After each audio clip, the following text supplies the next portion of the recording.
Moi, en tant que roux, je vous emmerde, les gars. Je suis asiatique, adopté, voilà, je suis petit. Est-ce que je suis pas assez woke ou quoi? Est-ce que la salle d'escalade est un bésodrome? Tu veux nous parler de ta première fois, Papel?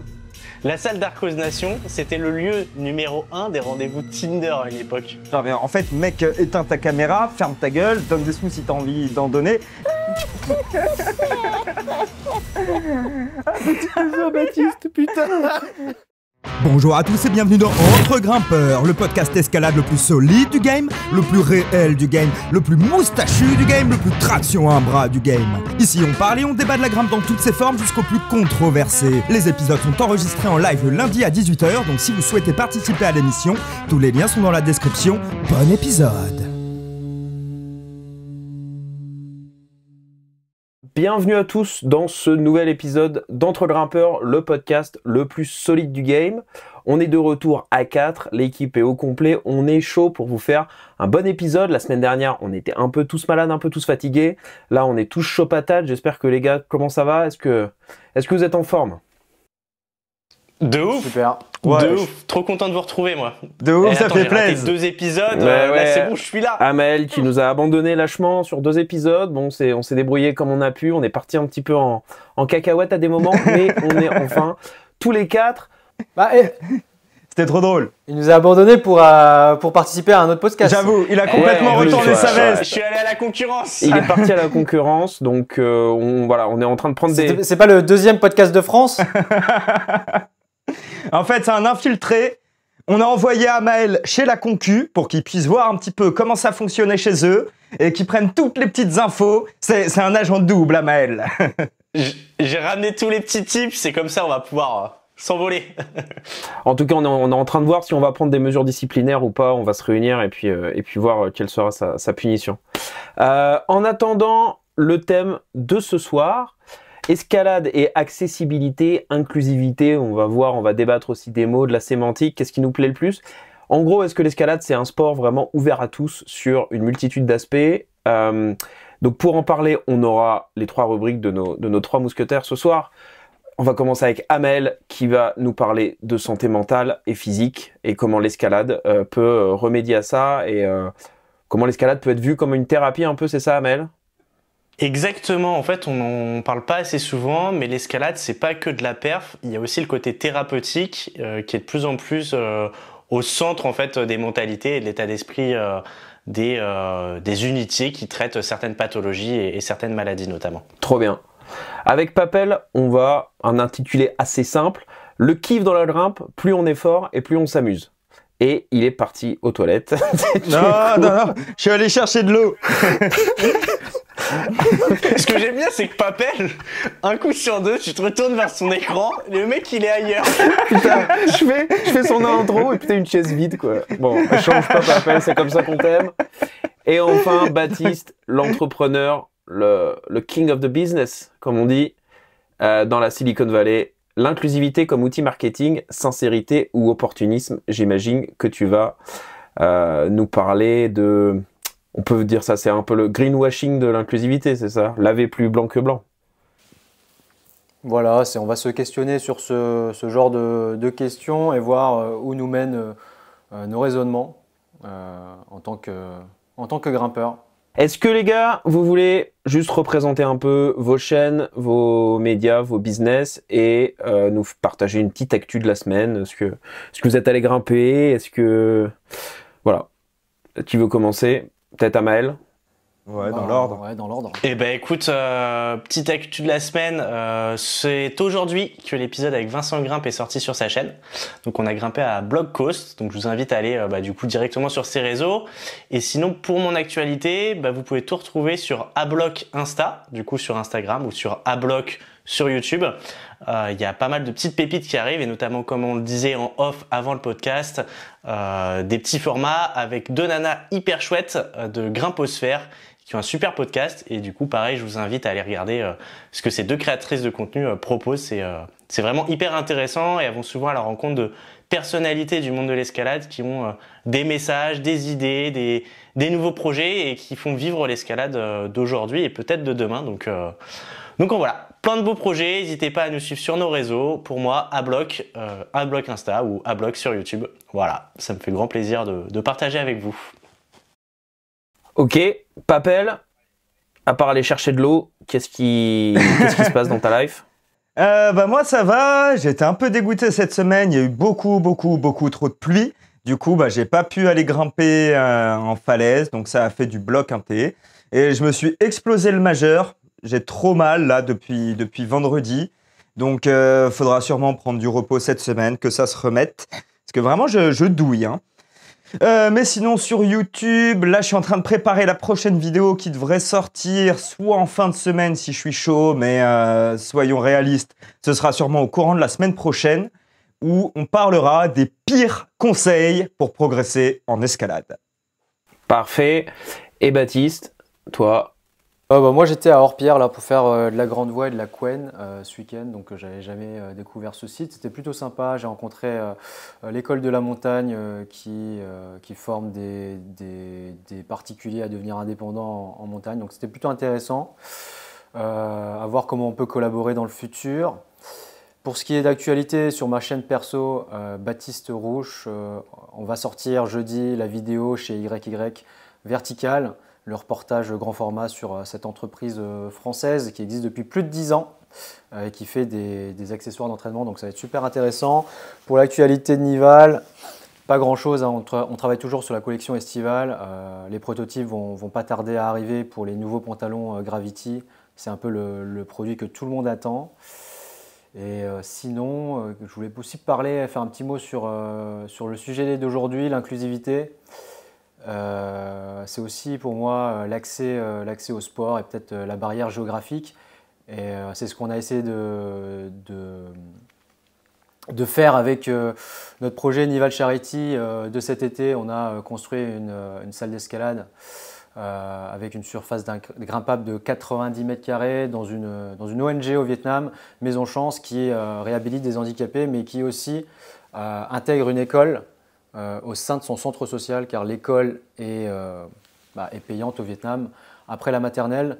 Donc voilà, on a fait aussi un projet inclusif. Ça sera probablement la seule occasion que je puisse en parler sur Entre Grimpeurs. Donc si ça vous intéresse, tapez Nival Charity et vous pouvez découvrir la salle qu'on a offerte aux enfants de l'ONG. Donc voilà, c'était 100% caritatif. Et je pense que voilà, l'inclusivité, on parle aujourd'hui beaucoup de genre, de couleur de peau, mais il y a aussi l'aspect social qu'il ne faut pas négliger. Et voilà pour cette petite aparté. Faut qu'on aille faire un épisode là-bas. Faut qu'on aille grimper là-bas, faire un épisode là-bas, mec. De ouf. Ce serait ouf, hein. mais surtout, c'est hyper cool ce que tu fais. Et encore une fois, l'inclusivité, il y en a beaucoup qui en parlent, mais il y en a assez peu qui agissent et qui font des trucs dans la vraie vie pour que ça avance. Donc bravo Baptiste et ton équipe pour faire ça. Moi, c'est Guillaume de la chaîne Style Alpin. Aujourd'hui, je vais un peu animer les débats, présenter. Donc, je vous propose de commencer direct, les gars, hein, si vous êtes partants. On est chaud. On va commencer avec la rubrique d'Amael. Et vu qu'il n'était pas là, il s'est rattrapé, il nous a fait un pavé, là, je n'arrive pas à lire tout ce qu'il m'a écrit pour présenter son sujet.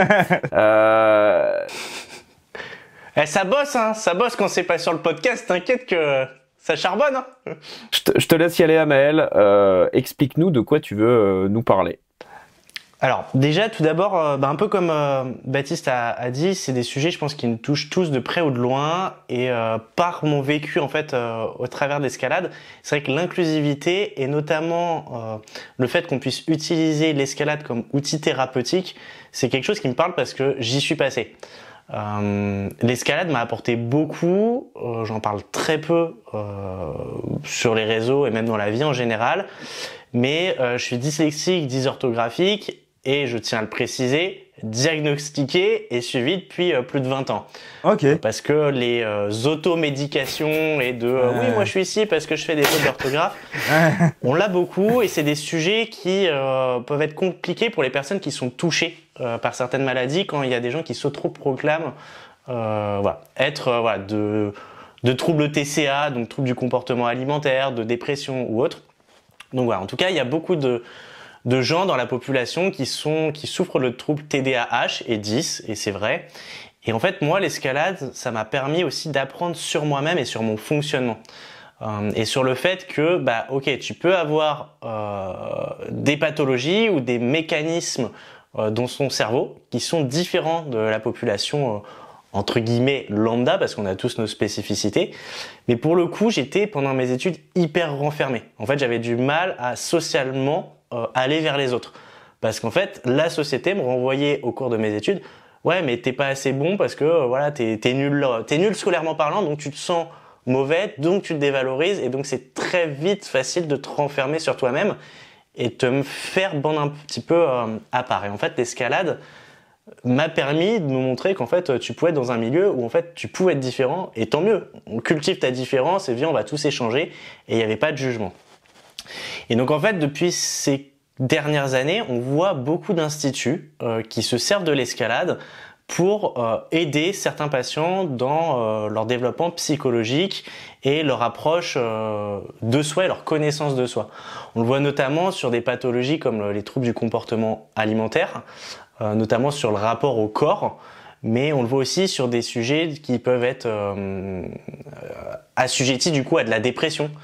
Par exemple, à de la confiance en soi, comment on peut apprendre à avoir de la confiance en soi, à avoir de l'estime de soi, à vaincre ses peurs, à vaincre son vertige, à comment appréhender ces émotions qui peuvent être fluctuantes. Et l'escalade, bah, de plus en plus, on le voit au centre de programmes du coup de réhabilitation, d'éducation. Et donc, je voulais déjà voir avec vous si vous aviez déjà été assujetti peut-être à certaines pathologies, ou si l'escalade avait pu vous aider dans votre vie, sans même parler de handicap. Est-ce que ça a eu un aspect bénéfique pour vous, comme ça a pu l'avoir été pour moi par le passé?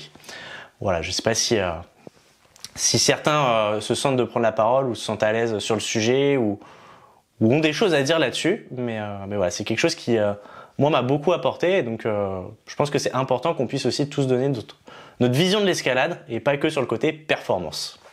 Ah, c'est intéressant. Moi déjà, je te rejoins sur le fait que ça doit être compliqué pour des gens qui souffrent vraiment de vrais problèmes, tu vois, d'avoir des mecs parce que c'est la mode, donc tout le monde doit avoir tel truc autodiagnostiqué. Moi, t'es pas HPI, toi? Ouais, c'est ça. Sans être atteint. Alors, on a tous des petits problèmes, mais sans être atteint vraiment d'un truc. Quand je vois les mecs s'auto-diagnostiquer et dire ah mais je suis comme ça parce que truc, ça me fait péter des câbles, et je me dis pour les gens qui sont vraiment atteints, mais tu dois avoir envie de leur arracher la tête, quoi. Tu fais avec, mais moi je sais que j'en ai souffert, tu vois, plus jeune, parce que c'est des handicaps qui sont pas visibles. Et donc pour le coup, à partir du moment où c'est pas visible, ça existe pas. Donc souvent, tu vois, les pathologies, les personnes qui peuvent être suivies en psy, par des psys, pour des troubles au cerveau, dans des problèmes mécaniques ou des cheminements, des schémas de pensée qui sont pas forcément dans la norme, c'est très difficile parce qu'en fait, c'est beaucoup dénigré. Pas dans tous les pays, mais c'est vrai qu'en France, même si ça commence à s'ouvrir, c'est assez tabou. Et effectivement, comme tu le dis, des fois, ça peut être compliqué pour les gens qui le vivent, que de dire non, mais je t'assure, j'ai vraiment un truc. Ça fait pas de moi une mauvaise personne ou autre, mais des fois, le jugement, il peut vite être posé et pas toujours dans le bon sens. Oui, parce que ça peut être un peu du coup décrédibilisé, parce qu'à un moment, il y a plein de gens qui s'auto-diagnostiquent ou qui se déclarent être comme ça, parce que limite c'est une mode, quoi, et donc tu as besoin de te trouver une excuse pour un truc et tu dis ça. Donc ouais, enfin là-dessus je trouve que c'est un petit mal de la société que je trouve. Mais bon bref, après sinon en termes de sport, enfin en termes d'escalade, moi je pense que le sport est bénéfique dans le sens où ça t'apporte aussi peut-être une sérénité, tu vois. Moi je suis très anxieux dans la vie, tu vois, j'ai beaucoup souffert d'anxiété, même des fois un peu, tu vois, paralysante, sans être diagnostiqué de rien du tout, tu vois, je me revendique pas à rien du tout, mais je sais que je suis assez sujet à l'anxiété. Et juste le sport, d'aller faire une bonne session dehors, de prendre un shoot d'endorphine, déjà rien que pour ça, pour les gens qui sont un peu stressés facilement, qui peuvent être facilement sous pression, avec beaucoup d'anxiété, je pense que le sport est un des meilleurs remèdes pour te vider la tête et avoir un shoot d'endorphine et plus penser à rien. Tu rentres chez toi, tu te poses, t'ouvres une bière, et quand t'as tendance à trop réfléchir et ton cerveau qui marche en permanence, ça te fait broyer du noir ou penser à des trucs qui sont pas productifs. Je pense que le sport est un remède vraiment intéressant. Complètement. Je suis entièrement d'accord avec toi, mec. Et est-ce que vous êtes assujetti peut-être à des TCA? Tu vois, c'est ce qui peut revenir beaucoup dans l'escalade. Sur les troubles du comportement alimentaire, est-ce que ça vous arrive des fois de mal vous nourrir ou de penser faire un raccourci assez simple de se dire je mange pas, je suis plus léger et du coup je vais grimper plus fort. Putain, non, je suis plus dans le mode putain, j'ai trop bouffé. Non. Ouais, Après, non. Comme vous, hein, je pense, évidemment, je fais attention à ce que je mange, mais parce que je pense aussi que d'une manière générale, les gens mangent n'importe comment aujourd'hui.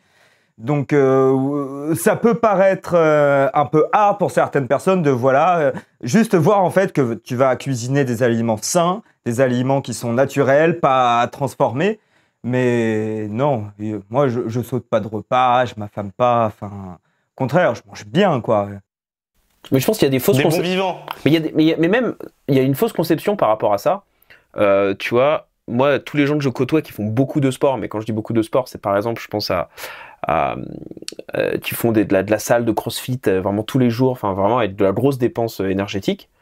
Ils mangent des grosses quantités, quoi, en fait. Avoir un régime de sportif, c'est pas bouffer 3 graines. Ça, mais pas du tout. On ne mange pas de graines. Pas de graines. Pas de graines. Et en fait, si tu as vraiment une grosse dépense calorique, faut bouffer, quoi. Alors, pas bouffer trop gras, trop sucré, trop salé, parce que justement, c'est là où tu accumules le gras, mais faut bouffer, il faut engranger de la calorie, quoi. Si tu bouffes pas surtout assez, si tu manges sainement. Si tu manges des légumes, un peu de riz ou des pâtes et de la viande, si tu veux avoir ton quota de calories dont tu as besoin parce que tu t'es dépensé, faut quand même envoyer un petit peu. Hein. Après, attention, je parle pas, après, je sais pas, l'alimentation, la nutrition des sportifs de haut niveau, je sais pas comment ça se passe. Moi, je veux pas en être un, donc ça tombe bien. Mais en tout cas, je sais pas, j'imagine que t'en as vu, mais pour des sportifs de haut niveau ou des gens qui font vraiment de la compète ou même des gens dans une pratique amateur lambda de l'escalade, vraiment se priver de bouffer parce que si je gagne un demi-kilo, je vais plus réussir à grimper. T'as vu ça, toi, Amel? Moi, j'ai vu dans mon entourage, effectivement, sans citer de nom, des grimpeurs qui, par pression et par une volonté tellement extrême de réussir et de parfait, en venir à des comportements alimentaires très malsains. Et en fait, c'est des comportements qui sont, par exemple, je vais pas dire souvent, mais qui peuvent être induits par une vie en couple. C'est-à-dire que t'es un couple de grimpeurs, ton mec perf à l'extrême, commence à du coup gérer au moindre gramme, au moindre petit grain de riz son assiette. Et toi, en fait, par mimétisme, ça peut t'inclure une pression, en fait, dans tous les repas. Et vu qu'on mange, du coup, matin, midi, soir, en fait, toute ta journée est rythmée par une pression de ah putain, j'ai pris une barre de trop, tu vois. Alors du coup, c'est pas bien. Donc des fois, c'est pas forcément, ça peut être induit par la société des grimpeurs et même pas venir de toi, en fait, ces troubles alimentaires. Et je trouve ça triste que notre sport puisse être autant assujetti parce qu'on est quand même sur un sport qui lutte contre la gravité. Donc c'est des raccourcis qui peuvent être très facilement mis en place et pour autant, une bonne alimentation t'aide aussi à bien perfer, quoi. Donc ouais, dis-nous, Papel. Ouais, c'est surtout, je pense que c'est important de rappeler que quand tu es sportif de haut niveau, c'est très rarement bon pour la santé. La plupart des gens aujourd'hui, comme nous, qui sommes des grimpeurs normaux, on pratique ça et ça nous fait du bien. Mais peu importe la discipline que tu choisis, quand tu es dans le haut niveau, en général, ta santé en prend un coup. Parce que nos corps sont pas faits pour subir une pression aussi importante. Et à l'extrême, qu'est-ce que ça amène ? C'est les stéroïdes. C'est les produits anabolisants, c'est le dopage, parce que tu as une telle injonction à la performance dans le haut niveau, et je parle pas que de grimpe, hein, encore une fois, il y en a partout, que tu es obligé de, quelque part, y sacrifier ton corps. Après, tu vois, là, c'est vrai qu'on a tendance à bifurquer vraiment sur le haut niveau, mais même sans parler de haut niveau, pour moi, l'accessibilité est vraiment la thématique du jour, s'adresse aux grimpeurs beaucoup plus lambda ou au futur grimpeur qui n'a jamais grimpé et qui va apprendre à avoir une connaissance de son corps au travers de l'escalade. Parce que l'escalade, c'est faire face à des problématiques. C'est un peu, dans ta vie, tu vas prendre des murs, hein, tu vas prendre des échecs. Et je trouve qu'on est vraiment dans le concret. Donc là, on parle de troubles alimentaires, mais ça touche beaucoup plus de pathologies. Et après, on pourra même développer après sur des troubles locomoteurs ou autres. Mais voilà, c'est vraiment pour rester dans le débat au-delà de l'athlète de haut niveau, c'est quels peuvent être les bienfaits de l'escalade sur les gens, sur le commun des mortels, le héros Moi, je du pense qu'il quotidien faut, dans nos salles. je pense qu'il faut rester bon vivant et je pense que c'est pas incompatible avec la culture de l'escalade. Alors après, il y a des troubles, il y a des gens, ils y peuvent rien, tu vois, en termes de troubles alimentaires, qui sont vraiment victimes, qui le subissent, entre guillemets.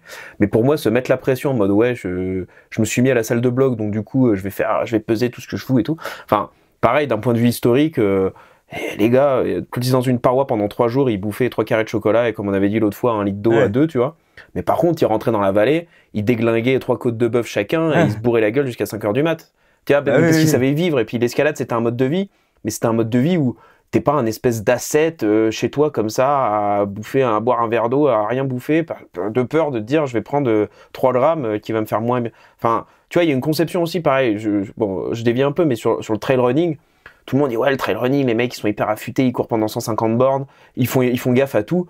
Mais mec, les athlètes élites, ils sont tous à l'apéro, à l'afterwork, parce que c'est un sport où c'est aussi dans l'ADN, tu vois, de faire la fête. François Daen, qui est une des plus grandes légendes du trail running, il était vigneron. Et moi, je l'ai vu la veille d'une course, il faisait goûter son pinard à tout le monde. Enfin, d'un moment, tu vois. Et je sais qu'il y a une journée avec ses tartines de Nutella, tu vois. Mais oui, bon, et donc faut arrêter aussi, hein, je pense, un peu avec ça. Je pense que pour être bien dans sa vie, il faut faire du sport, être bien dans son corps, mais bien dans son corps, ça veut dire aussi se faire plaisir, bien bouffer, bien boire, et puis en plus putain, on est français, quoi, on n'est pas anglais, on peut se faire plaisir, quoi. Donc mais en fait, ces raccourcis sont très faciles parce que là, tu vas bien. Donc en fait, ton état d'esprit, ton schéma de pensée, il dit ouais, je peux être bien vivant. Mais quand tu as un rapport à ton corps qui est déjà très compliqué, tu le vois dans des instituts où tu as des gens qui souffrent justement de ces troubles alimentaires, ils auront beau être physiquement dans la norme, avoir un IMC correct, et qu'on leur rabâche en permanence que ils sont bons, ils sont forts, ils sont beaux, que tout va bien. Quand là-dedans ça va pas et t'es persuadé. C'est pour ça que je t'ai dit que avant mon propos, je parlais pas des gens qui souffrent de troubles comportement alimentaires parce que ça, c'est autre chose. Moi, je te parlais justement, tu dis du commun des mortels, l'inclusivité, etc.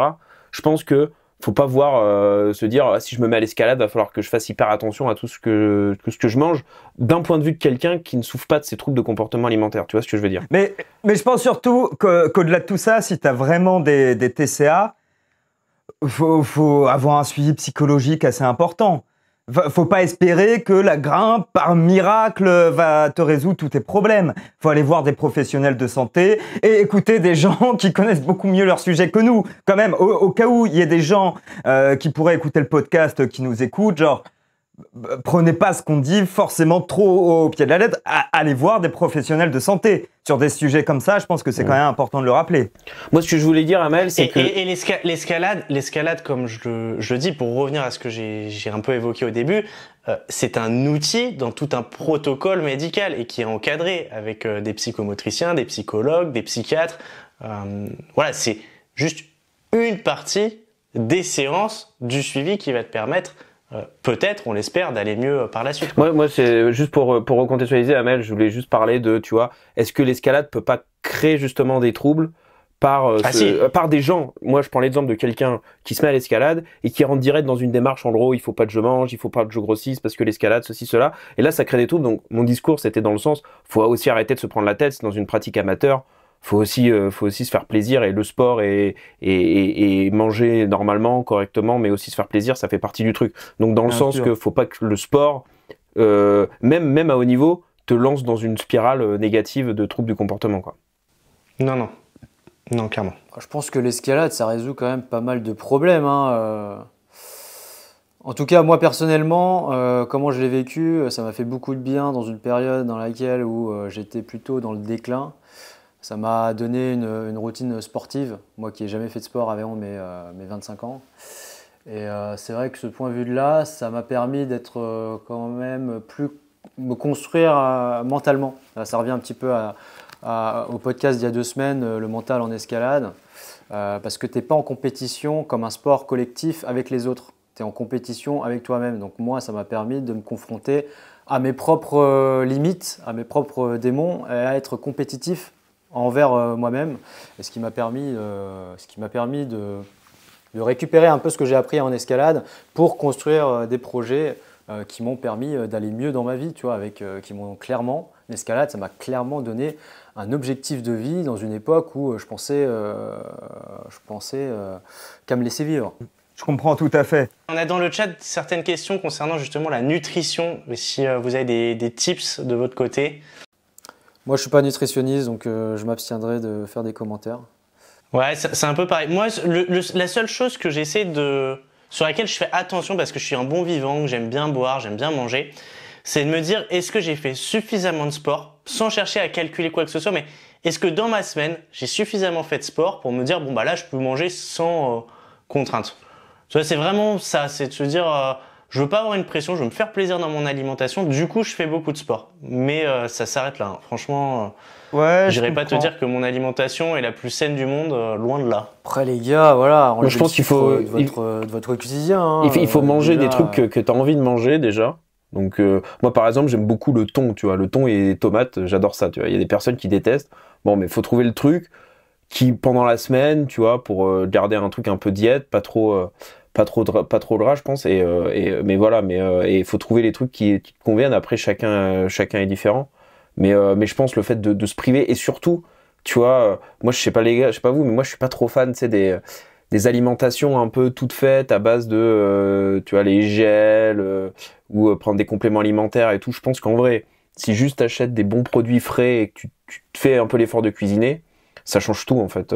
Mais après, encore une fois, on n'est pas nutritionniste, mais juste revenir à acheter des trucs frais, tu vois, je pense, et cuisiner un peu, c'est un peu. C'est exactement ça, c'est cuisiner en fait. À partir du moment où tu pars d'aliments entre guillemets bruts et que tu cuisines toi-même, même si tu te fais des pizzas maison, des burgers maison, ce que tu veux, même des trucs un peu hardos, ce sera clean, quoi, tu vois, ça ira largement.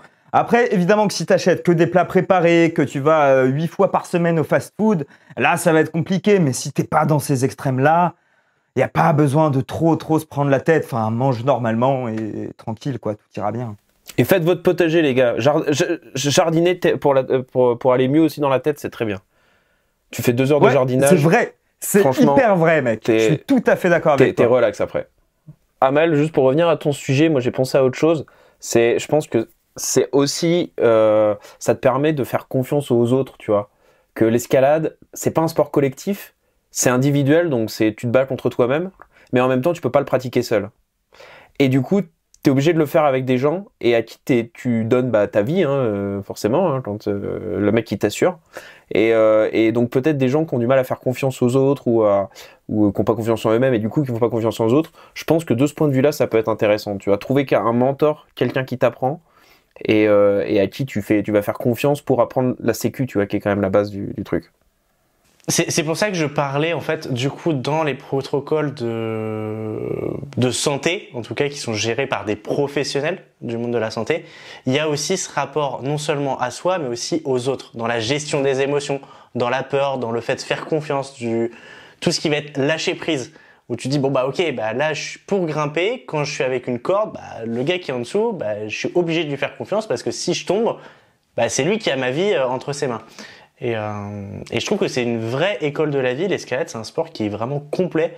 Au-delà du dépassement physique, il y a aussi le dépassement vraiment, on ne cessera de le rappeler, mais psychologique, émotionnel, connaissance de soi, mais connaissance aussi des autres, et du coup, qui amène un dialogue. C'est-à-dire que grimper seul, oui, mais t'es à deux. Donc si tu communiques pas sur ce que t'es en train de faire, l'autre peut pas comprendre où t'en es et t'assurer correctement. Donc, c'est clair. Donc non, t'as raison, après, c'est vraiment de la confiance. Ceux qui nous regardent, grimpe très souvent en salle et ça peut leur apporter aussi un côté social.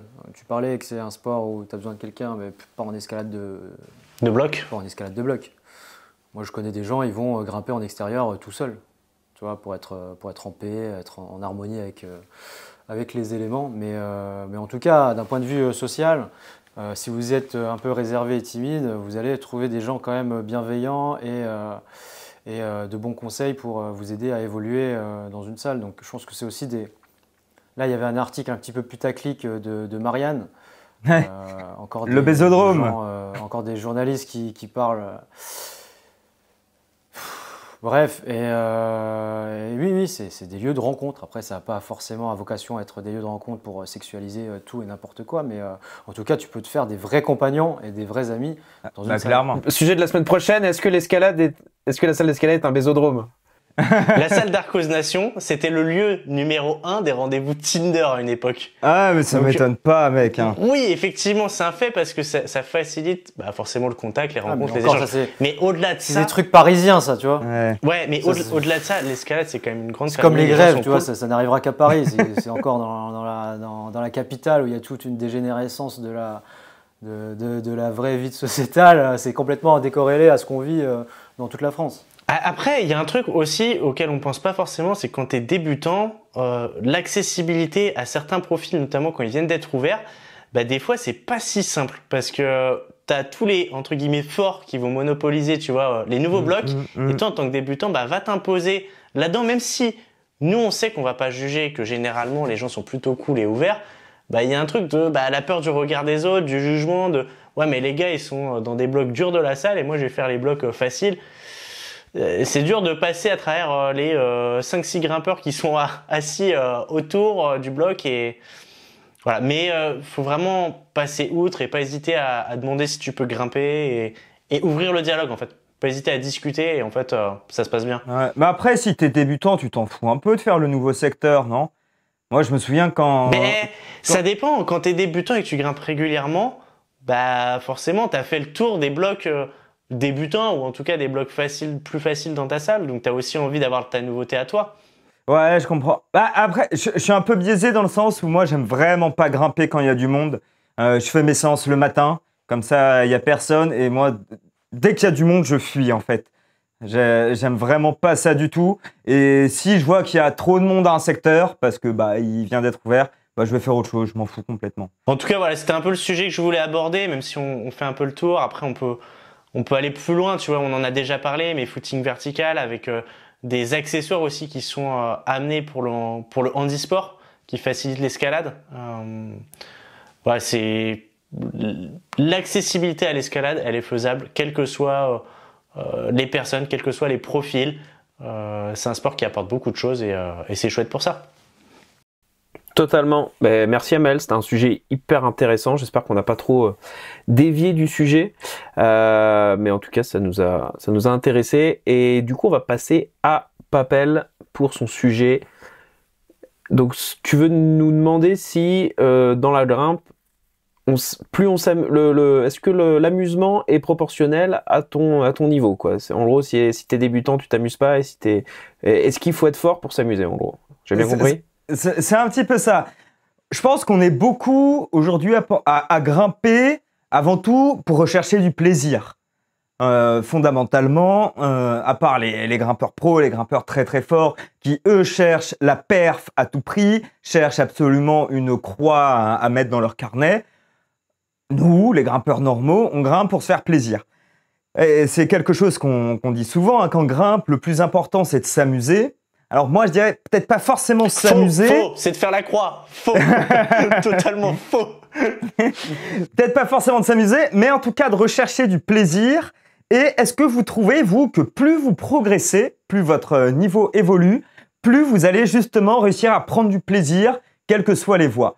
Ou c'était plutôt l'inverse, et c'était plutôt lorsque vous débutiez que tout était nouveau, que vous aviez le plus de kiff par rapport à aujourd'hui, où vous êtes plus dans, peut-être, vous aussi, dans une recherche de performance. C'était plus, voilà, juste histoire un petit peu de parler de ça, de savoir ce que vous en pensez.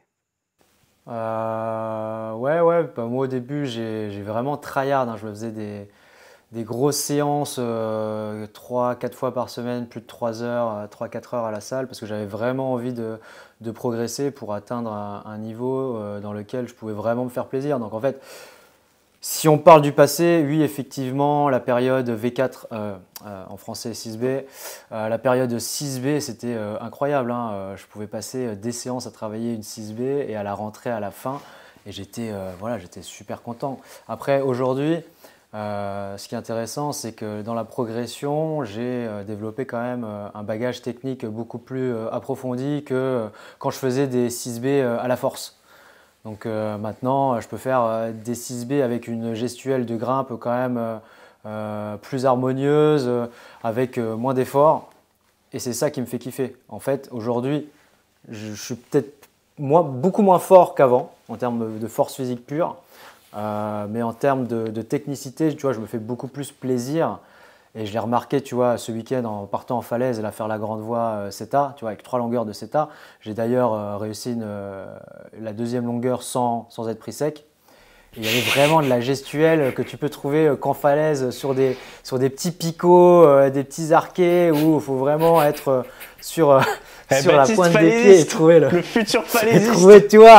Et trouver l'équilibre parfait pour capter tous les mouvements et avoir une bonne lecture. Trop bien. Que tu vois, j'aurais été incapable d'avoir il y a 4 ans en arrière. Ouais. Tu vois, donc en fait, les gars, oui, pour progresser, gros, développer votre bagage technique parce que après vous pourrez prendre un putain de plaisir sur la paroi où tu as besoin quand même d'avoir un bagage de technicité quand même assez important quand tu as envie de te faire plaisir en extérieur. Vous n'allez pas me dire que l'extérieur c'est que de la force. Tu vois, en fait, c'est bien de développer son physique quand tu es à la salle, mais pour aller en exté, les gars, il faut quand même avoir une gestion de l'effort, gestion du risque. Pourquoi il est mort de rire, Il est Guillaume? tellement pas crédible que Guillaume il en est à pleurer. Allez piocher. Je voulais mettre un commentaire discretos pour voir si ça marchait et j'ai mis un emoji canard. T'as mis quoi? Un emoji canard. Quel énorme merde. Désolé Baptiste, putain. Et t'as T'as Zaltali cassé mon qui truc. demande si ça va bien. On est en train de perdre Guillaume. Désolé Baptiste. Donc voilà, C'était pas par conclure, rapport à toi. Désolé. pour conclure à cette question, oui, je pense que, enfin franchement non. Tu auras le côté sociétal où tu vas grimper pour être avec tes potes, donc pas forcément pour vraiment se la coller et se la donner, mais tu auras aussi une autre partie où si tu aimes vraiment l'escalade et que tu veux aller en falaise, il faut devenir bon pour pouvoir te faire plaisir quand tu es une fois dehors sur la paroi. Et ça, c'est des choses que tu apprends en salle, mais quand tu es en extérieur, il n'y a que la pratique qui va pouvoir vraiment te permettre d'aller piocher dans le répertoire technique que tu auras eu en salle. Voilà. Oui, moi je te rejoins. Après, je vais avoir le côté peut-être de mon côté où je suis un peu blasé de l'escalade. En ce sens que j'ai plus le temps. Moi, ce qui me plaît dans l'escalade, c'est apprendre et découvrir des nouvelles choses. Et aujourd'hui, je connais quand même pas mal de choses. Il me reste plein de choses à apprendre. Et je pense que pour faire le tour de l'escalade, c'est toute une vie qu'il faut y passer. Mais dans l'absolu, j'ai pas le loisir d'y allouer encore plus de temps. On travaille à la création de contenu, on s'entraîne et on grimpe par plaisir, généralement en salle de bloc et de temps en temps en falaise quand on a le temps. Mais si je veux aller faire du terrain d'aventure et vraiment monter des expéditions et vraiment faire des choses encore plus avancées dans ce qui m'intéresse, c'est du temps et ça je l'ai pas. Et donc du coup, j'ai pas assez de découvertes pour avoir mon petit côté plaisir comme ce que j'avais quand il y avait tout à apprendre en fait. Quand je suis arrivé et que ça une prise c'est ça, ok, le métier d'ouvreur, ok, trop bien. Ah donc si tu tournes la prise, que tu la rapetisses, mais du coup t'as tel mouvement gestuel en grimpe. Et en fait, t'es dans un processus créatif et d'apprentissage qui est génial. Et quand t'arrives à un certain palier, je trouve que c'est plus difficile d'être rassasié et de satisfaire ce besoin que j'ai d'apprendre, et du coup je prends plus de plaisir dans d'autres sports que dans l'escalade aujourd'hui, parce que je retrouve cet épanouissement à apprendre des nouveautés, à être débutant dans d'autres disciplines. Mais de ouf. Après, c'est aussi la géographie. Toi, tu as vécu dans la montagne pas mal de ta jeunesse et de ta vie. Tu vois, moi qui ai quand même un bon niveau en escalade, qui vient d'arriver dans une région montagneuse, il y a tout un... Tu vois, je suis bon, mais il y a tout un autre univers dédié à la montagne et à la verticalité qui s'ouvre à moi. Et effectivement, moi, je l'ai pas encore croqué. Je l'ai pas encore croqué, malgré le fait que j'ai un niveau, voilà. Moi, je pense que... Alors moi, du coup, je suis plutôt débutant, tu vois. Là, je suis allé grimper en falaise jeudi. Et j'ai réussi à passer en tête une 5B dalle. Et en vrai, la dalle, la dernière fois que j'en avais fait, ça avait été un peu complexe, tu vois. Et du coup, j'étais content. Mais pareil, quand j'apprends une nouvelle manip de corde, un nouveau nœud, Je me sens plus à l'aise, tu vois, pour poser les dégâts et tout. Donc moi, je suis encore dans la phase d'apprentissage, donc effectivement, ça me plaît. Après, je pense que moi, le vrai kiff, c'est dans les sports outdoor, c'est lié aussi aux conditions. Par exemple, si je me réveille un matin qu'il a neigé 30 cm de poudreuse, je vais être comme un ouf, tu vois, et ça va être la journée, je vais m'en rappeler pour plusieurs mois. Pareil, si je vais surfer et que les conditions sont magiques. Avec l'escalade, bon, la voie, elle est là, et c'est vrai que du coup, les spots d'escalade autour de chez toi, si tu les as poncés, en tout cas tout ce qui est dans ton niveau, c'est vrai qu'après, bah, c'est toujours un peu répétitif, parce que oui, tu peux avoir des super belles journées, très ensoleillées et tout, mais au final, le rocher, c'est le même. Et je pense que par rapport à d'autres sports que je pratique, le fait que les conditions puissent être imprévues et puissent te donner des journées magnifiques, mais aussi des journées pourries, peut-être que ça me procure un sentiment de plaisir encore supérieur quand t'es, mais tu connais ça, Amael, quand t'es au bon moment, au bon endroit, avec les conditions qui marchent. Exactement. Que tu peux retrouver en verticalité, par exemple, pour de la cascade de glace, par exemple. Tu vois, quand tu as une cascade de glace qui est jamais en condition, ou qui est très rarement en condition, et qu'une journée dans l'hiver, elle est en condition et que tu peux y aller, pour les amateurs de cascade de glace, bah voilà, parce que tu as ce côté éphémère de la condition qui rend le moment magique. Mais tu l'as en escalade, tu vois, la collante, tu vois, le fait que t'aies la collante avec ton pic de forme au bon moment, il n'y a pas trop de vent, il fait ni trop chaud, ni trop froid. Pour l'instant, je suis pas encore dans ces subtilités-là, mais peut-être, effectivement. Mais moi, à mon niveau, je suis pas encore. Je pense que plus largement, dans tous les sports outdoor où tu es tributaire de la météorologie, bah, tu vas avoir ce côté où bah, quand la météo elle est bonne, au bon moment, avec les bonnes conditions, et que tu es là à l'endroit où il fallait être, bah ouais, il y a un instant magique où tu te sens privilégié, tu vois. Et où il y a un truc qui se passe et tu as un instant de flow et je te rejoins totalement, c'est juste génial. Oui, non, mais j'ai pas dit que ça existait pas en escalade, hein, quand t'as la bonne journée avec, effectivement, toi aussi, dans quelle forme t'es, est-ce que t'arrives à passer, etc. Donc je pense que, voilà, le fait d'être tributaire des conditions, ça peut beaucoup jouer. Papel, en ce moment, apparemment, il prend des sauts de flotte, donc il peut pas grimper, donc il connaît ça, il attend qu'il y ait un peu de sec pour pouvoir aller grimper. 3 séances d'affilée. Mais moi, dans mon point de vue de débutant, du coup, je trouve ça, j'arrive encore à prendre du plaisir parce qu'à chaque séance, en falaise, j'apprends un truc nouveau où je suis meilleur dans la pose de pied, je lis mieux les prises, et puis voilà quoi. Il y a un truc qui me vient en tête, c'est que là on parle de notre plaisir qui est auto-centré sur notre pratique. Mais c'est vrai que moi par exemple, tu vois, je prends plus forcément de plaisir dans ma grimpe, mais par contre je le prends beaucoup au travers de la pédagogie que je peux transmettre, tu vois, lorsque je fais des coachings. C'est-à-dire que quand tu vois des grimpeurs que tu suis sur un projet, là par exemple je suis en train de lancer un programme ambassadeur sur mes réseaux sociaux. L'idée c'est d'avoir 12 ambassadeurs du collectif à bloc et de les suivre sur 1 an d'entraînement. Et donc pour le coup, bah là il y a beaucoup plus de plaisir parce qu'en fait je les vois passer des étapes. Tu vois, le fait de voir quelqu'un se surpasser, se challenger, mener à bien un projet, bah en fait je trouve que tu as autant de plaisir que de toi-même l'avoir réussi. Tu as contribué, tu vois, à amener ta petite pierre à l'édifice pour que le gars il réussisse et je trouve ça trop chouette. Et je trouve ça gratifiant et voilà. Donc je trouvais important aussi de leur rappeler ça, que le plaisir est pas que sur sa propre programme. Des fois ça peut passer par autre chose. Mais en tout cas, d'un point de vue accessibilité, on est d'accord pour dire que l'escalade est même quasiment elle limite donne plus de plaisir à un débutant qu'à quelqu'un de plus confirmé qui grimpe plus régulièrement, dans la sensation pure. Bah, c'est pour ça qu'aujourd'hui, on essaye de développer nos propres projets pour... ça nous a apporté d'autres choses, d'être dans l'écosystème escalade. Je veux dire, on a peut-être plus la flemme d'aller en salle, mais ça n'empêche qu'on veut faire des projets pour promouvoir la discipline. Donc on reste intimement lié à ce plaisir qu'est le partage, tu vois, une des valeurs fondamentales de l'escalade. Et je vais peut-être laisser parler Papel parce que c'est son sujet, il n'a pas parlé. De ouf. Mais est-ce que vous voulez répondre aux commentaires avant parce que je vois qu'on en a pas mal. Je crois que Papel, il a pas envie, il a pas envie de faire son sujet. Il a voulu nous faire bosser. Et maintenant, il veut faire bosser les abonnés. Allez là, sois un peu clivant là. Sois clivant, Papel. C'est bon. Ouais, moi ce que je voulais dire c'est, je trouve que la phase de découverte, elle est fantastique. Les plus beaux souvenirs, les premières voix en tête, c'est vraiment quelque chose, tu vois. Ce fait de réussir à te dépasser, c'est un truc absolument incroyable en termes de fierté. Tu veux nous parler de ta première fois, Papel?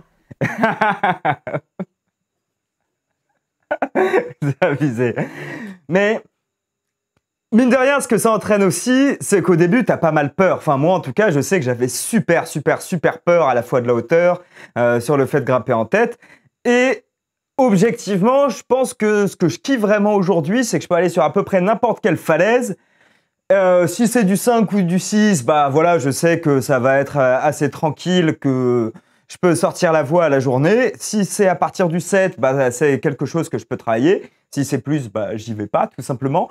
Mais ce que je veux dire, ce que je kiffe, c'est que j'ai vraiment la liberté de peu importe la voie, peu importe sa cotation, je vais pouvoir aller dedans et passer un bon moment. Donc ça va dépendre de ce que je veux, ça va dépendre d'être des potes avec qui je suis. Si je suis avec des gens qui débutent, bah évidemment, je vais pas les envoyer dans des trucs trop difficiles et on va essayer d'aller se faire des jolis 5, des trucs qui leur permettent de se faire une très bonne première idée de ce qu'est la grimpe. Et si je suis avec des potes un peu plus forts, bah voilà, là on peut aller se mettre dans des petits projets.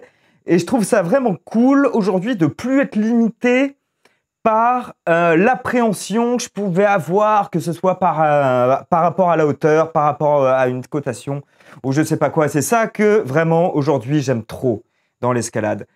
Mais c'est vrai que je sais aussi que je retrouverai peut-être pas les émotions des premières voies, quoi. Et je crois que ça confirme l'émotion de la première fois. Hein. Le dépucelage, ça se passe toujours. C'est une expérience à vivre. Il a dit quoi, Baptiste? Non, je suis sérieux. J'ai rien dit, hein. Moi, depuis mon emoji canard, je vois toujours pas les commentaires, donc. Mais c'est qu'il faut que tu fasses défiler. Mais ça marche pas. Bah oui, merci. Mec, il m'a pas scrollé. Mais du coup, si je vous dis que ça marche pas, ça marche pas. Ah ouais. Bon bah, les gars, est-ce que vous je sais pas quoi te dire. Sinon, pour respecter le timing, on va passer à la chronique de Baptiste. On est pile à l'heure, donc si c'est bon sur ce sujet, on peut donner la parole à Baptiste. Du coup, Baptiste, je pense que c'est un sujet qui va nous faire réagir, réfléchir. Je pense que ça nous concerne et on a tous un avis dessus. Et tu veux nous demander si l'inclusivité dans un process marketing pour les marques d'escalade, les salles, l'écosystème business de l'escalade, est-ce que c'est vraiment sincère? Est-ce qu'il y a vraiment sur les enjeux sociétaux une vraie sincérité de la part de ces marques? Ou bien c'est la dure loi du business, c'est juste une opportunité par rapport à une cible et par rapport à un discours qui serait attendu par cette cible? Et j'imagine, est-ce que vraiment les grimpeurs attendent ce discours ou pas? J'imagine. Je te laisse nous en dire plus. Voilà, alors aujourd'hui, on va parler, tu vois, toujours des grosses marques. Là, je vais prendre pour exemple The North Face et Patagonia, qui sont des marques outdoor qui communiquent sur l'inclusivité. Quand on parle d'inclusivité dans ce type d'écosystème, c'est souvent la diversité des genres, la couleur de peau, les morphologies, les identités, hommes-femmes, etc. Ça donne des campagnes, tu vois, des fois bien pensées avec des images qui veulent se dire modernes, mais est-ce que l'intention est vraiment positive ou c'est juste une impression? Moi j'ai des exemples. On a vu North Face qui a lancé plusieurs campagnes. Je pense à celle de Summer of Pride avec Patagonia. Je ne sais pas si vous connaissez cette drag queen qui est aussi une militantiste environnementale. Il y a eu aussi des cours d'inclusion, ça je l'ai appris aujourd'hui en préparant le podcast, des cours d'inclusion en ligne avec un bon de réduction à la clé. Donc en fait les marques poussent à s'instruire sur l'inclusivité contre un ticket de réduction. Donc ça m'a semblé quand même assez évocateur. Qu'est-ce que tu appelles inclusivité et le fait de payer un ticket? C'est que tu as une formation. Je crois que c'était je crois qu'ils avaient une formation en ligne sur la thématique de l'inclusion. J'ai pas les détails, mais où tu avais à la clé un bon de réduction de X pourcentage si tu participais à cet atelier. Est-ce que c'est de la propagande? Est-ce que c'est vraiment ça vient vraiment d'une bonne pensée? On va en discuter après. Ils ont été aussi cofondateurs de l'initiative Uto, Opening Up the Outdoors, pour diversifier les pratiques. Donc je suppose d'ouvrir l'escalade ou le plein air à certaines populations qui n'auraient pas accès à ces pratiques-là. Patagonia, eux, de leur côté, a été plus discrète et plus structurée. Ils ont Ils ont fait des organisations apparemment en interne pour éduquer sur les questions de la diversité. Ils ont mis en place des critères DEI, diversité, équité, inclusion, dans leur rapport annuel. Ça se fait un peu partout, Donc, je crois, aujourd'hui. Voilà. Ce qu'on peut se questionner aujourd'hui, c'est est-ce que ces actions sont faites pour ouvrir des vraies opportunités à long terme ou juste améliorer leur image. Dans beaucoup de cas, les personnes mises en avant ne sont pas des athlètes sous contrat. Ça, c'est quelque chose à bien retenir hein, pour des marques outdoor qui normalement valorisent le sport et les athlètes de haut niveau. Elles apparaissent sur une campagne, mais sans suivi, sans implication réelle, sans équité, peut-être avec la rémunération. On a plus l'impression que c'est une mise en vitrine, mais pas, voilà, c'est pas vraiment l'inclusion dans l'administratif ou dans les cercles de décision. Vous, déjà, sur ces parties-là, représentation versus inclusion réelle, qu'est-ce que vous en pensez? Est-ce que ça vous paraît normal et légitimé? Là, je pense à une campagne de Patagonia où montrer des gens obèses faire de l'escalade. Est-ce que vous pensez que la représentation de montrer une diversité à l'image de manière ponctuelle et visuelle liée à une campagne est une bonne manière de promouvoir l'escalade pour tous? Moi, je pense que quelque action que ce soit envers l'accessibilité au sport, avec handicap ou sans handicap, est toujours bénéfique. Après, des grosses marques qui ont des pouvoirs d'achat et qui sont dans une société qui a un modèle capitaliste, le font jamais sans intérêt, et c'est là où des fois ça peut être dommage. C'est que est-ce qu'il y a une vraie vertu ou est-ce que derrière un business, un modèle économique? Et malheureusement, la réalité de l'entrepreneuriat fait que quand tu vois des grosses marques comme Patagonia ou autres qui le font, c'est que derrière il y a des parts de marché à aller chercher d'une manière ou d'une autre. Ils injecteraient pas de l'argent à perte, je pense pas. Oui, non, c'est ça. Et évidemment, tu vois, là on parlait de l'influenceuse drag queen, ça arrive toujours quand il y a le mois de la Gay Pride, tu vois, ce genre c'est ciblé. d'événement. Donc c'est hyper ciblé. Et en fait, c'est ce qu'on dit, c'est une campagne marketing, alors que l'inclusion réelle, si ça a vraiment vocation à être sur du long terme, c'est de travailler avec ce genre de profil dans la durée. Exactement. De payer à promouvoir je sais pas, le sport outdoor de manière continue. Effectivement, on se sert souvent de l'handicap, mais pas à bon escient, en fait. Et tu vois, peut-être que les JO en sont aussi l'exemple. C'est que souvent de fois, t'as tous les médias qui sont tournés vers les JO, et puis quand les Paralympiques arrivent, il y a plus personne, en fait. Le monde tourne la tête ailleurs. Ou alors, se veut être gentil et bienveillant, mais sans aller plus loin et, comme tu dis, durer avec cette inclusivité. C'est éphémère à un instant T pour un moment donné, quoi. Moi, je pense qu'il y a deux sujets là-dedans. Vas-y, Papel, si tu veux. Moi, j'allais juste te dire, les marques, de toute façon, elles iront toujours dans le sens commun. Donc, si aujourd'hui, le sens commun, c'est l'inclusivité, entre guillemets, à outrance, qu'il faut absolument s'en revendiquer, elles iront là-dedans. Si demain, c'était tout l'inverse, elle ferait tout l'inverse. Une marque, elle va simplement chercher à plaire au plus de gens possible. Donc, si aujourd'hui, il faut être inclusif, elles seront inclusives. Si demain, il faut pas l'être, elles le seront pas. Elles le seront pas. Ouais. Et non, mais t'as tout à fait raison. Et la preuve, en fait, pour moi, tout le côté les marques engagées et tout, enfin, au bout d'un moment, il y a une hypocrisie là-dedans. C'est des entreprises, elles sont là pour faire du business, pour faire de l'argent, et c'est normal d'ailleurs, c'est leur but, c'est leur objet social, hein, donc ils sont pas là pour faire du social enfin tu vois, c'est pas l'État. Et donc l'engagement à outrance, ça cache juste un agenda marketing, et la preuve en est, c'est que depuis l'élection de Trump aux États-Unis, bizarrement, toutes les grosses boîtes qui avaient des programmes de diversity and inclusion, DEI, de partout, qui étaient là, machin, Facebook, qui avait dit on est anti-Trump, on a fact-checké et tout. Putain, bizarrement, au bout d'un mois, ils ont tous retourné leur veste et maintenant, ils ont supprimé tous les trucs, ils sont anti-woke et tout. Donc, tu vois, donc c'est bien la preuve que faut aller dans le sens du vent. Là, c'est parce qu'il y a un changement d'idéologie à la tête du régime du gouvernement américain. Mais le moindre changement de structure de la conjoncture, du marché, etc., les entreprises vont se repositionner. Donc pour moi, c'est complètement hypocrite. Et après, sur l'inclusion, tu disais, ils ciblent des minorités, effectivement. Donc la communauté LGBT pendant le mois des fiertés. Après, aux États-Unis, tu as le Black History Month. Donc là, ils vont cibler la communauté noire. Mais en fait, je pense qu'il y a plein de gens qui en ont aussi plein le cul d'être étiquetés selon leur couleur de peau, leur orientation sexuelle, leur genre, etc. Tu vois, il y a aussi un moment, bah, tu fais de l'outdoor parce que tu en as envie. Alors après, je dis pas qu'il y a peut-être des publics, mais pour moi, c'est peut-être plus des critères sociaux de là où tu vis. Est-ce que tu as accès à l'outdoor? Si tu habites vraiment dans une grande ville, tu n'as pas trop l'occasion d'en sortir, etc. Mais tu vois que ça arrive en Europe et je suis pas sûr que ça parle tant aux gens de se dire, attends, une marque, elle me cible selon ma couleur de peau, selon mon sexe, selon mon âge ou que sais-je, tu vois, ou selon si je suis mince ou obèse ou toi, alors que tu vois, est-ce que ça enlève pas juste le côté, bah non, je suis un être humain, je me définis pas par rapport à des caractéristiques extérieures, mais plutôt par rapport à moi, ce que j'ai envie. Et est-ce que en France, si t'es de telle ou telle étiquette, tu vois, t'as l'impossibilité d'aller faire de l'outdoor? Moi, j'en suis pas sûr. Bah, tu parlais de la France, mais j'avais un petit aparté parce que j'ai tapé là BlackRock.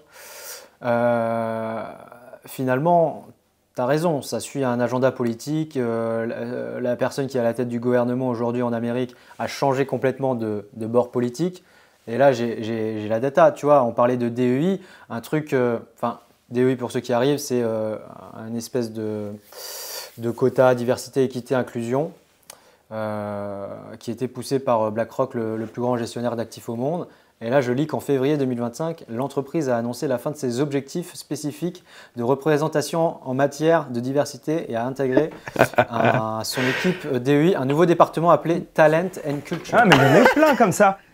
Pour ceux que... par hasard. Ouais. Comme de par hasard, ouais. Les gars. Pour ceux que ce sujet intéresserait, tu as Nash Befit qui a fait une très bonne vidéo là-dessus. Je ne sais plus comment elle s'appelle. C'est... Pourquoi... Oui, voilà, c'est bon. L'explosion du mouvement anti-woke, où il explique justement un petit peu tout ce dont on est en train de parler et comment justement les entreprises sont en train de faire petit à petit marche arrière au niveau des DI par rapport à ce qui avait été entrepris quelques années auparavant. Ouais, parce que finalement, tu vois, tu serais une personne d'une minorité ciblée par un de ces trucs-là, tu te dis en fait, les mecs, ils utilisent la communauté à laquelle je devrais appartenir pour faire du business, tu vois. Donc c'est pire que tout, en fait. Enfin, franchement, tu vois, s'ils faisaient une campagne sur genre les roues, on peut accès à l'outdoor. On fait une campagne sur les roues, tu vois. Les roues sont menacées, Red Hat Power. Mais moi, en tant que roue, je vous emmerde, les gars. Moi, je me définis pas par rapport à ma couleur de cheveux. C'est pas vrai, mon pseudo sur Twitter, c'était William the Ginger. J'ai totalement joué là-dessus pendant de longues années. Tu m'étonnes. Non, mais tu vois, au bout d'un moment, c'est pareil, quoi. Ouais. Donc, et les gars, dans le chat, si un moment vous allez bosser pour une entreprise et que vous voyez le premier truc que l'entreprise commence décrit, c'est nous on est une grande famille, on est bienveillant pour nos salariés, on met en place un truc, fuyez. C'est de la merde, c'est un mensonge, c'est une entreprise. Vous êtes là pour bosser, vous êtes pas là pour faire changer ma description. Et en plus, ma description là. et en plus, on va vous demander d'en faire plus que littéralement votre compta de travail parce que voilà, mal payé. Ici, c'est familial. Mais pour les grandes valeurs de l'humanisme et de la famille. Mais pas trop exactement. quand même. Là, non, vraiment, si on vous dit que l'entreprise est familiale, barrez-vous. Donc d'expérience, fuyez. Barrez-vous. Ouais. Par contre, si un mec vous dit, vous allez être là pour bosser, ça sera peut-être pas votre meilleur ami, mais au moins, il y aura peut-être moins de surprises cachées, quoi. C'est clair. Il est peut-être honnête. Ouais, non, mais c'est clair. Si vous nous rejoignez, on est sur le podcast Entre le Grimpeur, le podcast escalade numéro 1 et le plus solide du game, avec Baptiste, Amel et notre cher Papel à la Réunion. Si vous voulez nous donner de la force et nous suivre, on est en live tous les lundis à 18h. Les épisodes sont rediffusés le lundi suivant sur YouTube et sur Spotify avec un montage de qualité qui ne censure rien ou presque. Donc vous avez notre discussion brute avec nos conneries, nos dérapages, puisque c'est comme ça apparemment qu'on nomme les choses en 2025. Donc abonnez-vous, laissez un com. Même s'il est négatif, on le prend avec plaisir et on y répondra. Avec beaucoup de bienveillance. L'inclusivité comme outil marketing, sincérité ou opportunisme, j'aurais aimé parler du cas de la France, parce que nous, on est quand même en recul par rapport à ça. Les marques françaises sont encore très en retrait. Il y a peu d'initiatives, beaucoup observent, peu prennent de risques.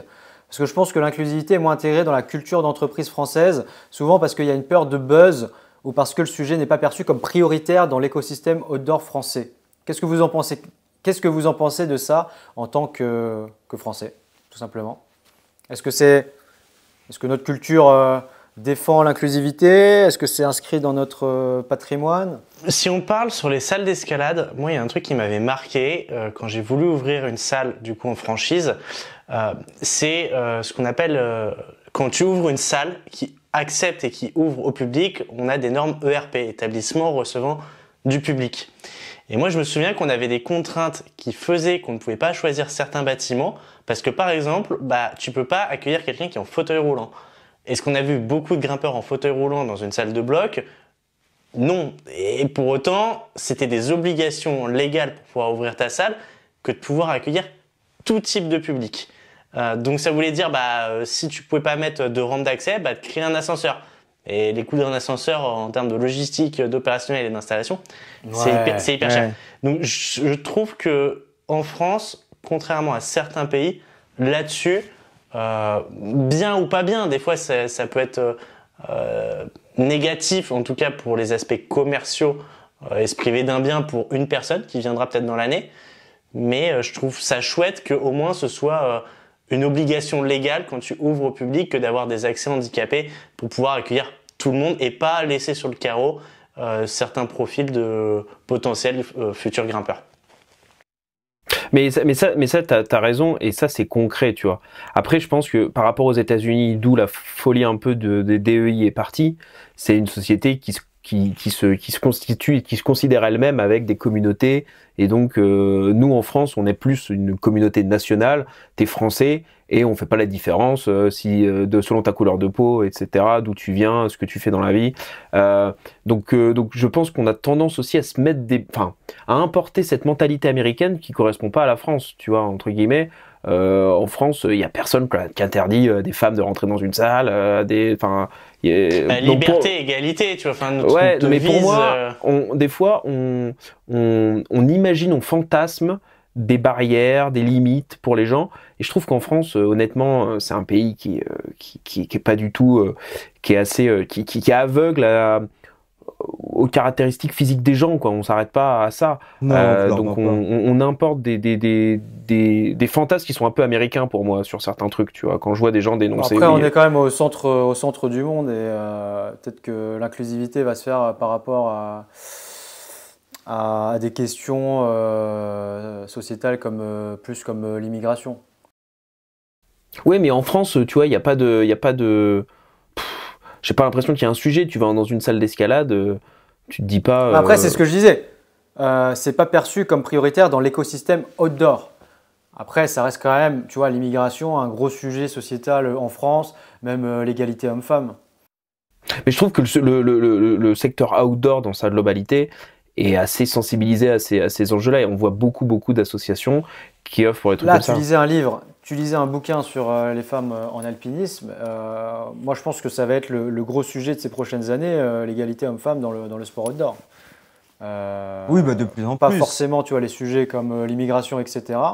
Mais je pense qu'en France, ça va être ça, non? Vous pensez pas? Ah si, complètement. Parce que moi, déjà, j'ai eu des remarques, moi, en tant que petite marque indé, sur le fait que les femmes, dans mes photos, ne grimpaient pas dans le dur. Ah ouais? J'ai été taclé sur ça. Alors que c'était mes potes qui participaient, tu vois, en tant que petite marque. Non, mais c'est ce que je te dis quand on dit qu'on s'invente des trucs, des problèmes. Ouais, clairement. gratuitement, tu vois. Clairement. Ouais. Voilà. Mais je pense que déjà, on voit... Après, moi... Ouais. Vas-y.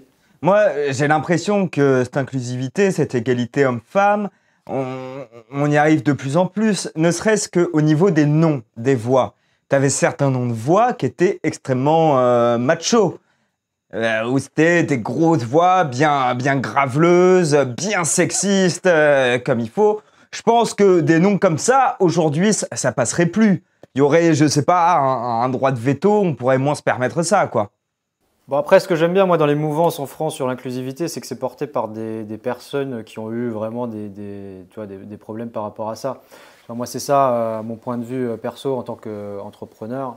C'est que moi, en tant que marque, je ne vais pas aller sur tous les sujets. Et Nival s'est jamais positionné en tant qu'inclusif. Juste pour cocher des cases. Tu vois, en fait, quand tu veux faire de l'inclusion, ça doit venir de toi, d'où le fait qu'on a financé une salle d'escalade. Non, mais tu vois, on pourrait dire, toi, tu fais des vêtements pour femmes chez Nival, on est d'accord? Tu fais des vêtements unisexes? Oui. Ou unisexe. Donc déjà, je trouve que t'aurais pu cibler ta marque en disant, bah, moi, je veux que des hommes. Ou que des femmes, tu vois, mais... tu vois, ou... Sauf qu'en fait, je pense qu'on est arrivé à un point où, par exemple, tu vois, faire des rampes d'accès dans les lieux pour les personnes handicapées, ça, c'est important, c'est concret. Permettre que, par exemple, bah, y a des groupes en alpinisme, en escalade d'excellence dédiés aux femmes, bah, ça c'est bien, tu vois, ça permet d'avoir un très haut niveau d'escalade et d'alpinisme en France, qui est en plus notre culture, parce qu'historiquement, on a eu des très très grandes alpinistes et grimpeuses. Mais aller faire chier Baptiste en mode, parce que je suis sûr qu'on va lui dire, ah bah t'as pas fait un pantalon pour les femmes, c'est que unisexe. Bon, bah il fait un pantalon pour les femmes. Donc après, imagine, hein, j'imagine, il veut faire un pantalon pour les femmes. Tu les mets en situation de grimper, on va dire, ah mais elle grimpe pas assez dans le dur. Mais il aurait pu aussi faire que des photos de mecs, tu vois. Donc au bout d'un moment, c'est là les gars, à un moment faut juste chiller un petit peu, tu vois, parce que là, c'est en train de s'inventer des problèmes, j'ai l'impression, alors qu'il y a des marques qui essayent de faire des trucs de qualité, bien, unisexe. En plus, j'ai vu tes retours, il y a plein de filles qui disent qu'elles kiffent tes produits. Mais il va toujours y avoir quelqu'un pour te dire ah non mais c'est pas assez inclusif, c'est pas assez inclusif, si t'as pas pensé à ça. Et putain, au bout d'un moment, c'est compliqué. Et là j'aurai une nouvelle ambassadrice femme qui grimpe dans le dur. J'ai pas de commentaire en me disant bravo. Il est où mon bravo? Non, on va encore te trouver un truc. Non mais suis-je assez woke pour cette société? Non mais à un moment, regardez, je suis asiatique, adopté, voilà, je suis petit, est-ce que je suis pas assez woke ou quoi? Il manquerait plus que je sois gay, tu vois. Non mais c'est vrai, c'est sûr. Ah mais tu l'es pas? Non mais les gars, dans tous les cas, l'inclusion, ça doit être une démarche sincère. Tu vois, quand tu choisis tes modèles, tes partenaires, tu dois faire tes actions par conviction, pas par opportunisme. Moi, voilà, j'ai été adopté quand j'étais jeune, donc la thématique de l'enfance me porte à cœur. Donc c'est pour ça que je vais faire des actions inclusives au Vietnam pour promouvoir la discipline que j'affectionne tant. Je ne vais pas aller commencer à vouloir sauver les transgenres en Ouganda, tu vois. Mais je te rejoins à 200%. Tu vois, mon parcours de vie avec mon handicap fait que je suis porté vers l'humain et vers l'enrichissement et l'apprentissage de l'autre parce que ça m'a apporté. Mais je pense que toute personne qui porte des projets sincèrement, on le voit sur le long terme. En fait, c'est pas un coup à un instant T, tu vois, il y a vraiment une velléité de perdurer, d'aider, d'entraider, d'inclure tout le monde dans et puis son je pense projet, que t'as raison, et puis l'inclusion c'est de faire, tu vois, c'est d'un moment que ce que je disais, des trucs concrets, des trucs qui servent à quelque chose, qui sont efficaces dans le sens où tu prends tu dis ok, il y a ça qui va pas, on fait en sorte que ça marche, mais continuer à se tirer les cheveux et à trouver des trucs totalement insignifiants juste parce que voilà, et puis souvent ça putain mais quel con. Tu rigoles, t'es vraiment un gros raciste, Guillaume. Et donc, en vrai, il faut faire comme Baptiste, tu vois. Il a fait une action, il a créé une salle d'escalade au Vietnam, là où les gens n'ont pas accès à l'escalade. Ça, c'est une action qui amène qui va vers l'inclusivité, mais c'est un truc réel. Il est dans le réel. Et il y en a plein d'autres en France, je suis désolé, mais qui passent leur temps à raconter des trucs, à dire il faudrait faire ça, il faudrait faire ci, il faudrait faire ça. Mais ces gens-là, ils font jamais rien de leurs 10 doigts. Et ils viennent continuer à te chercher des poux et à te dire non, mais t'as pas fait assez comme ça, t'as pas fait assez comme ça, c'est pas inclusif. Au bout d'un moment, il faut prendre des actions et arrêter de blablater. Et moi, je suis tout ce qui est pour inclure le plus de gens possible, mais concret et efficace et dans le réel. Et d'arrêter de gratter du papier, pour rien dire. Et le faire parce que ça tient à cœur et pas chercher à le montrer. Tu sais, au bout d'un moment, si t'arrêtes pas de dire regarde, comme je suis inclusif, on dirait un peu ceux qui vont se prendre en vidéo en allant donner des sous à des SDF, tu sais. Genre, en fait, mec, éteins ta caméra, ferme ta gueule, donne des sous si t'as envie d'en donner, et va pas essayer de t'attirer la grâce comme ça. Enfin, fais des actions qui te font te sentir bien, pour lesquels tu es fier, et essaye pas forcément d'en tirer un avantage et d'aller à tout prix le montrer que tu le fais, quoi. C'est clair. Ouais, de toute façon, c'est le jour où tu communiques sur un sujet que tu portes pas en interne, ça sonne faux et les gens le voient direct. En bref, les gars, l'inclusion, on est pour, mais on est contre, je pense, l'hypocrisie, si on peut résumer ça comme ça. On supporte les gens qui font des trucs et qui sont légitimes, sincères et qui font avancer le bordel et pas juste à discuter et pour le plaisir de discuter. Est-ce qu'on a fait le tour, les gars? Est-ce que vous avez autre chose à rajouter? Ou est-ce qu'on peut conclure l'épisode? Super, et ben je pense qu'on a fait une belle discussion, j'espère que ça vous a plu. N'hésitez pas, quand ça va sortir la semaine prochaine, allez-y en commentaire, je pense que celle-là on va encore avoir du salé en commentaire et on y répondra toujours avec bienveillance. S'il vous plaît. Mais si on est taquin, prenez-le au 3e degré. Allez-y. C'est comme ça. Ouais. Bon. Abonnez-vous, n'hésitez pas à nous lâcher un com, et puis on se retrouve pour un prochain épisode. Ciao. 5 étoiles sur Spotify. La cloche, les notifications, et merci Entre pour grimpeurs, tout. out. Ouais, c'est ça, bonsoir. Allez.